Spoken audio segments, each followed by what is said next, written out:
The quality of your team may vary.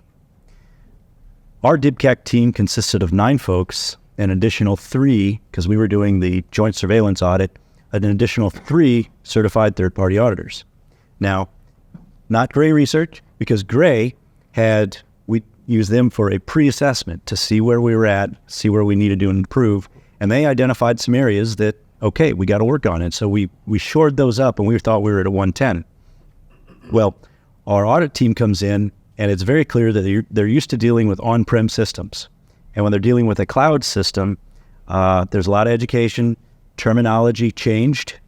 So our audit finished on December 8th. Terminology changed on December 26th. We realized in hindsight that a lot of the definitions that they were using during our audit were actually because they knew about the memo and what was going to happen on the 26th. So we were being audited in essence, retro, they changed the rules after the audit. So now that we understood where their perspective was, we've been cleaning up their understanding of what is a cloud service offering, what is an approved product list. We're very close to completing with DIBCAC. We may get our last answer and close the book today, we hope. But education and lack of understanding. You want to make it easier for the auditor. And one of the best ways to do that is scoping. We could probably talk a long time about scoping, but you do need to talk a long time about scoping because that's everything.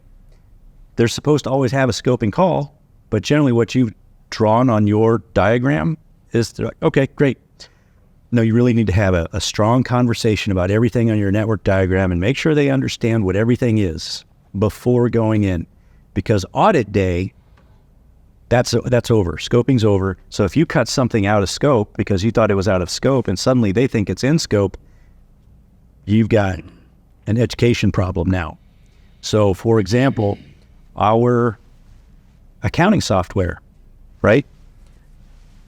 We use one particular set of software and we thought because of what we do as a company, we wanted to protect that accounting software to a higher level, right? What is federal contract information? Well, is it the contract number, even though they publish it publicly? Sometimes some folks out there are saying, well, a contract number is FCI, so therefore it's got to be CUI. That needs to be in writing. It needs to be in writing, signed by the contracting officer. Otherwise, it doesn't qualify. So you may have issues with government customers to change your scope. That staffing isn't done well in advance, so you're going to have a problem. Because suddenly they're going to say, no, your accounting software is in scope because you have CUI in your accounting software. Well, there is no accounting software available on the FedRAMP marketplace, or there wasn't. That changed in January. But if they scope your accounting software and you can't meet that, that's going to cause you long-term problems. So justifying where your scope lines are is everything in the beginning.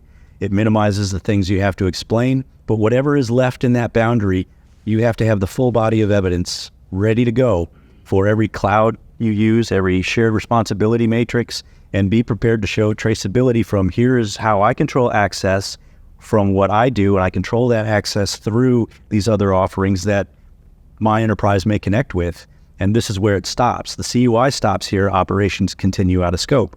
If you can't get them to that understanding in the beginning, you spend a lot of time educating them.